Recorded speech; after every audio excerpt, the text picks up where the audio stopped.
You're listening to Silicon Edge's Spotlight Interview Series. Now, here's your host, James Santagata.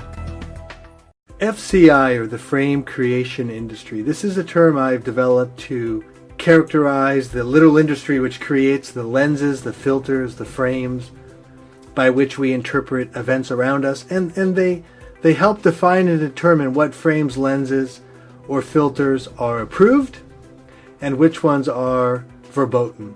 Now, some quick examples of the industries or associations, organizations involved in this frame creation include Hollywood, Madison Avenue, the controlled media, that's commonly known as the mass media or the mainstream media, the Academy Awards or Oscars, Nobel Prizes, Pulitzer Prizes, and so on. These frames can be both positive or negative. They can uplift, or they can also shackle, restrain, or enslave. Now, once a frame has been created, it needs to be continuously maintained and reinforced. And in many cases, it can also be expanded far beyond its original definition, yet the emotional or psychological impact will remain as strong or stronger as with the original, more narrow definition. Now, here are some major participants or agents in the FMI or frame maintenance industry. We've got teachers, professors, priests, rabbis, pastors, your parents, friends, neighbors, relatives, and so on. Many, of course, may be well-meaning and not even realize that they are part of this industry or process. So whoop-de-doo, why should anyone care, let alone us? Why should we care about frames? Well, frames are critical to understand, for any number of reasons, what's happening in the world. First, they help determine what we see or what we ignore, how we think, what options we're allowed to consider, how we respond, how we can respond, how we can't, and then based on these options, what we decide. There's massive impact based on these frames. Beyond this, many frames have actually been weaponized. This is what I call frame weaponization, the weaponization of frames. And these are very common. They're almost a rant on many of the college campuses for the last 20 or 30 years. But they go like this: racist, bigot, misogynist, homophobe, xenophobe. What do those really mean? Well, the definition has continued to expand for over 30 years. So after the frames have been weaponized, the definition of each, which started very narrow, is then widened. And after being weaponized, many of these frames have also had the same emotional or psychological power, but now they can be triggered by innocuous actions. Let's take racism, for example. Disparaging comments, however distasteful, about any particular religion are now deemed racist, even though religion's not a race, obviously. And in many cases, the adherents of that religion may not be restricted to a particular race as well, right? Many allow for conversion or even proselytize. So it's quite interesting. Now, a contrived character is a term that we've developed to describe how, by using what we call frame coupling or frame tying, another party or person or individual can use one or a series of daisy-chained weaponized frames to further taint, distort, or destroy something good, beneficial, or innocuous. Now, Hollywood is a master of this realm, and it's not by mistake, it's not by accident. They work very, very hard and diligently at this. Now, here's how it works. Let's start with something really innocuous, say the Pythagorean theorem. Now, you may remember this one from high school, right? The square of the hypotenuse, which is the opposite side of the right triangle, is equal to the sum of the squares of the other two sides. But rather than me do that, let's listen to Solomon Kahn of the Khan Academy quickly walk us through the Pythagorean theorem. And let me tell you what the Pythagorean theorem is. So if we have a triangle, and the triangle has to be a right triangle. So it has to be a right triangle, which means that one of the three angles in the triangle have to be 90 degrees. And you specify that it's 90 degrees by drawing that little box right there. So that right there is, let me do this in a different color. That right there is a 90 degree angle, or we could call it a right angle. Pretty innocuous, no? Now, we can probably all agree that the Pythagorean theorem is innocuous. But let's turn up the heat a bit. Let's turn up the emotions. Let's trigger the frames which have already been implanted inside you and me, especially in the West. If you're in America, these will resonate very strongly with you if you were acculturated in America. These have been implanted by the frame creation, control, and maintenance industry, and they are jealously guarded and zealously maintained. All of these frames have been weaponized, so buckle your seatbelt. First one, Christian cross. Any reaction? The Red Cross. How about Roman artwork in Spain before the Nazis? How about Buddhist symbology in Japan? I know a number of people have been shocked to see that either on signage of maps or at the actual temple or on the way to the temple. Any reaction? Any pre-programmed reactions that are coming forth? All right, now let's trigger the emotions by setting the ambience. Der Führer ist die Partei und die Partei ist der Führer. So.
Let's look at this weaponized frame. Okay, now let's take the weaponized frame plus add it with innocuous concept, the Pythagorean theorem. And this is what we get. Even the Pythagorean theorem sounds racist when you look like this. Even quantum physics sounds racist when you look like this. Even E equals MC squared sounds racist when you look like this. I'm talking about CAPM, the capital asset pricing model. You sound like a racist, bro. Influencing, persuading, and actually outright programming humans to do one's bidding is really a lot easier and more foolproof than anyone may imagine that hasn't studied the field. It's made even easier as most humans think themselves to be impervious or above such efforts. Reality is we're all just binary people, you and me. Now this is from Joe and the Volcano. My father says that almost the whole world is asleep. Everybody you know, everybody you see, everybody you talk to. He says that only a few people are awake and they live in a total amazement. We're living in a digital world with digital laws of zeros and ones. A little bit of markup language here, a little bit of syntax there, and we can be programmed very rapidly, very effectively, as we've all seen before when we've paid attention. So this is what Trump is facing, some extremely powerful weaponized frames used against him, or which they try to use against him, which come from the frame creation industry. And then many times, of course, he's facing the frame maintenance industry as well.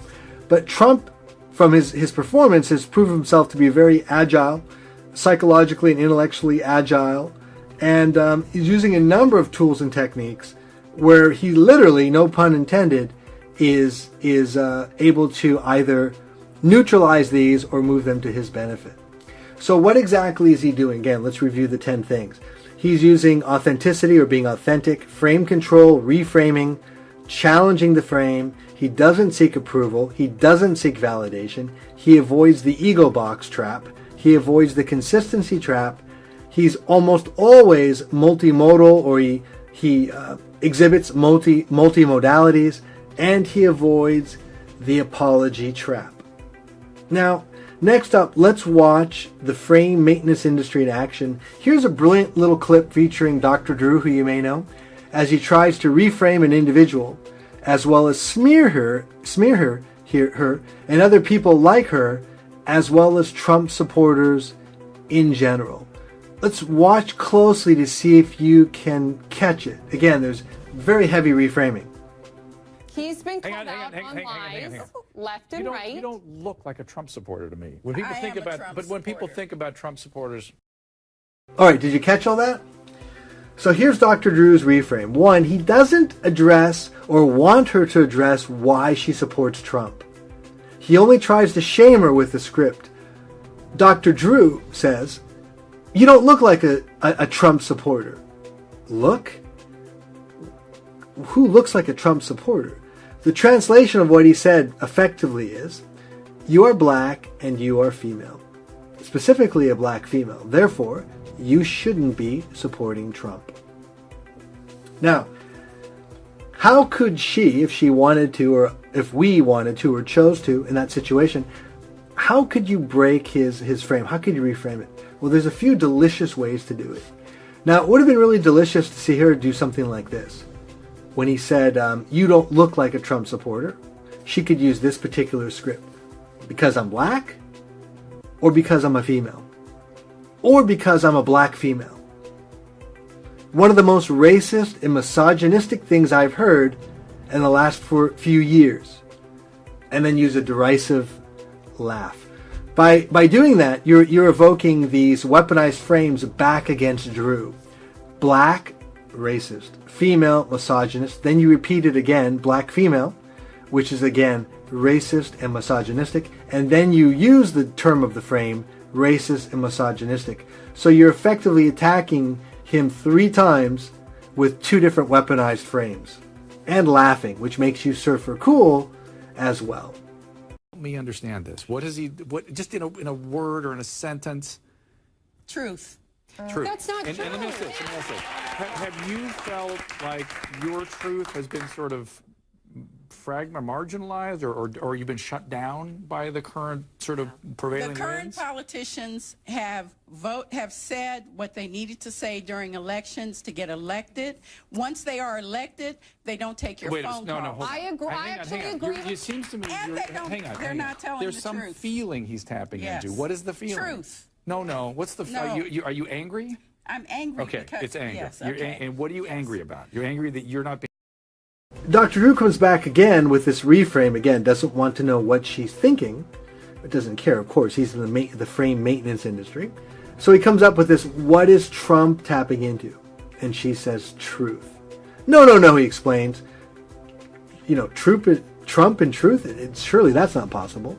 What's the feeling? Get it? The feeling. He doesn't want to know the reason. He wants to know the feeling, of course. And then once he's got the feeling, he can move her down his path. And what does he do? He leads her to say anger. And of course, she being probably a very good person, hasn't studied this, falls right into his trap and allows him to label her angry, and then agrees with it as well. Now, why would he want to call her angry? Because angry people are easily marginalized. Angry people are easily marginalized. All right? And just to go back to history, I like to bring up Germany quite a bit. You'll hear quite a bit about Adolf Hitler, etc. If you actually go back and look at many of the raw footage, pictures, etc., you'll never see it in the West. You've got to really dig down. Hitler was not selling a vision of hatred and a murder and so on. Okay, he was selling hopes and dreams and change. Right? People don't want to hear anger and that type of thing for a long period of time. They want something that's going to bring them up and move them forward. It's just a fact of the way that humans are. So it's always a bit disingenuous or really moronic when people try to present these 2-dimensional cardboard characters of historical figures that have had an impact on the world. I'm not saying he's good or bad. I'm simply saying it's not an accurate characterization of how he was speaking or leading the country. Now, what would have been a good reframe for her? What's a couple good reframes? Can you think of any? I'd suggest she could daisy chain two other reframes together. How about this? Feeling? Dr. Drew, I told you my reason. Truth. So what exactly do you want me to say? Now, he would be caught right in the open, flat-footed on that one, and he'd probably say, oh, no, of course I want you to speak freely. I'm not trying to tell you what to say. And of course he would try again to force her down the anger path. And by the way, in the first clip, I forgot to mention and comment, if you notice, he tries to develop rapport and comfort immediately by using a lot of kinesthetic touch, a lot of kino, and rubbing her shoulder and the back of her neck, which in my mind is inappropriate touching of a woman anyways that he doesn't even know. But that was the purpose of that particular action. Okay? And then when Dr. Drew springs his little trap, you're angry, aren't you?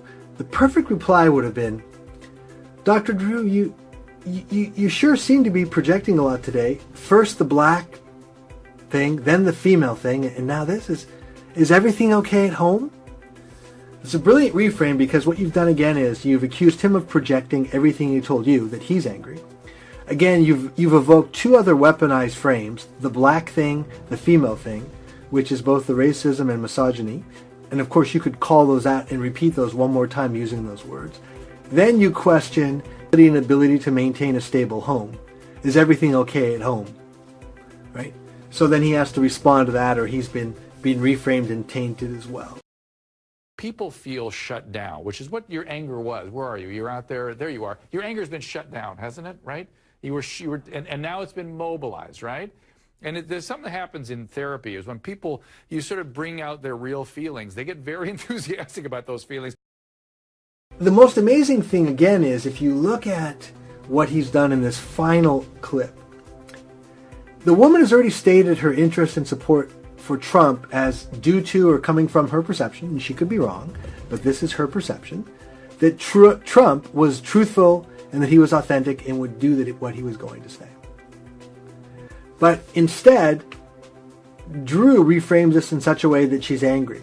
Then in the second clip, he actually further tarnishes her and all the Trump supporters by tying this frame into his work as a clinician with patients who are in therapy. Therefore, you're angry, you're in therapy. Therapy, you must be, if you're in therapy, you must be angry.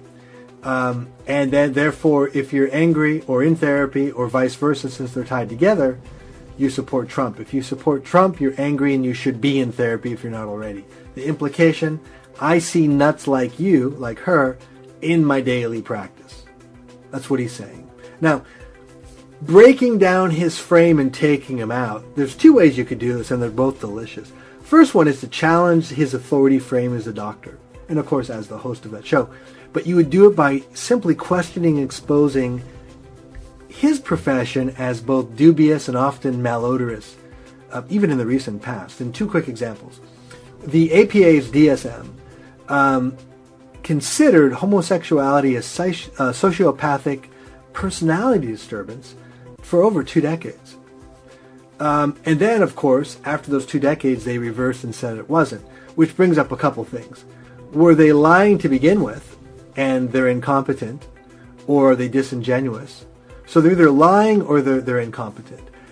But then if they've changed it, again, you've got the same thing to choose from. So something doesn't add up very well. That really discredits them both ways. And I'm not saying that homosexuality is a personality disturbance. I'm simply saying that shows you how corrupt and incompetent, or how political the APA is. Now, that's the American Psychiatric Association. With the American Psychological Association, they've got their own problems. You may have seen this recently. Some of their psychologists architected and participated in very abusive interrogation techniques, including waterboarding, sexual humiliation, and sleep deprivation. Is that really something that a doctor should do to harm people? Would you really want a Joseph Mengele coming in and doing things, vivisection? I mean, this is really crossing the line. So then, to do our own little reframe, we could discuss a few of those facts about the psychologist or psychiatrist, which would tie in and tarnish Dr. Drew, and also call into question all of his motivations as well. I saw it on 60 Minutes. They did a profile on Carolyn Kennedy. Hello. Look at these people. Boy, what a bunch of losers, I'll tell you. You are a loser. You really are a loser. Now, get him out. You know, it's so staged. They put him in different corners. So staged. Really are a loser. Sad. It's sad. Because we're all here to make America great again. We're not here. We don't have to listen to this stuff. But I have to tell you, I see what these guys do, and they stage it because they only have a few of them. These guys will make it sound like it's a big deal. There's like 3 people so far, 4 people. Let's look here how Trump dominates. In this case, we had the protester in the previous clip trying to interrupt his rally and speech. A couple things you'll notice right away. One, stays completely calm. He's in complete control of his environment and frame. Hey, we're trying to make America great again.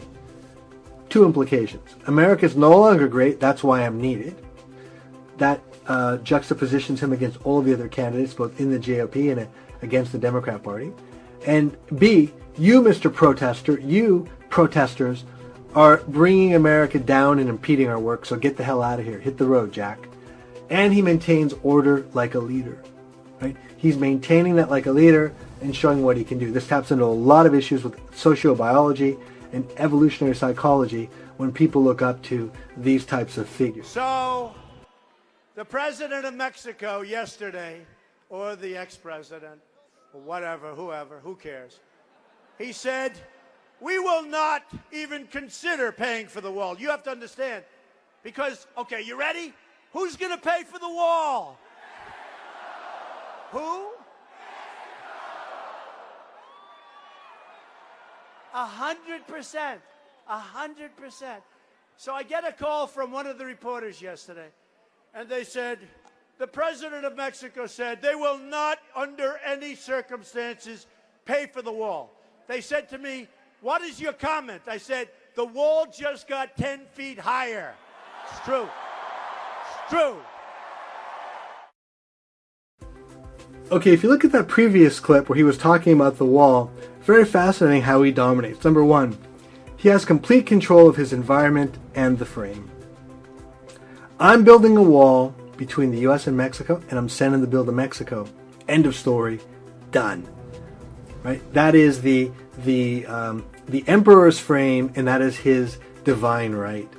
When he then mentions a reporter who called up to get his reaction, challenging him, saying the Mexican president has refused to pay, Trump doesn't argue. He just doesn't care.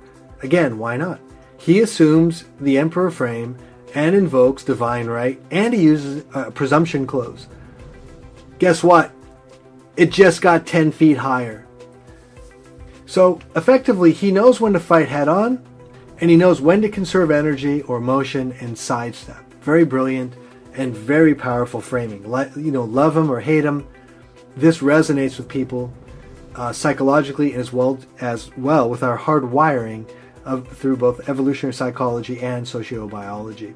Now, let's get into the last piece. Recapping one more time, why does Trump triumph? And again, I'll go through 10 quick things. There's some other things as well, but again, authenticity or being authentic. Must be. He's saying some extremely unpopular things. If you are basically saying things that everyone likes, we wonder if you are authentic or not. Right? Same as dating. If you're with a beautiful woman and you're agreeing with everything she says, people have to wonder, does he really agree with everything that she says and they're soulmates? Or is he just trying to get inside on her good graces But if you're saying things against what she says, challenging, arguing, probing, this guy must be authentic. Either he hates me or he must be authentic. I mean, why would he be doing that? No guy does that. Same with a politician. So the very fact that he's doing this shows his authenticity. You may not like the programs or plans that he has or platform, but it shows it. The other thing is, we are not just defined by what we say and what we like. We're defined as much or more so by who likes us or who hates us. And every time he's attacked by the controlled media, and he either parries it or redirects it and so on, his standing goes up. His standing goes up.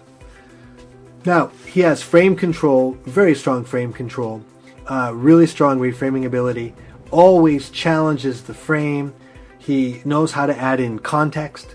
He doesn't seek approval. You never see him seeking approval.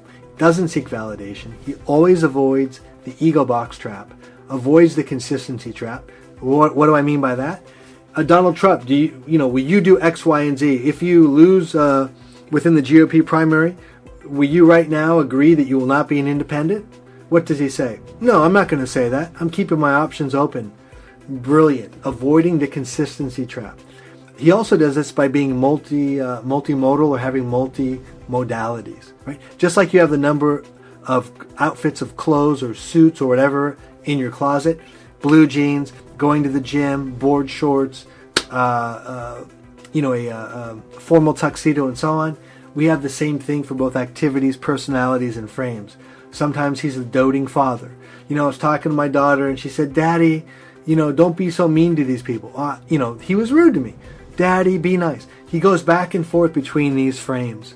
Very brilliant. And finally, he avoids the apology trap. Within Western society, especially within America, if you give a heartfelt apology, the other party's expected to accept that and be magnanimous. Okay?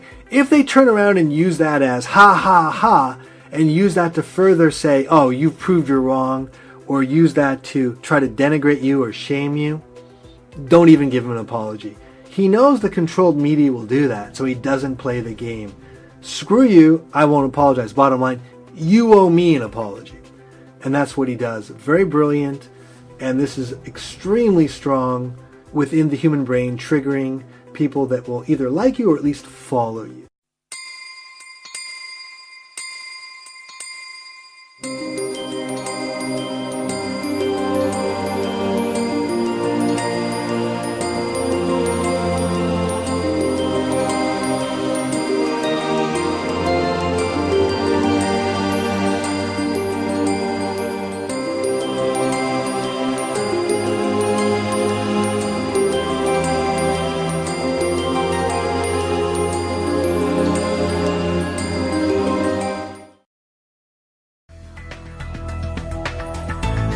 Thanks for listening. This program has been a presentation of Silicon Edge.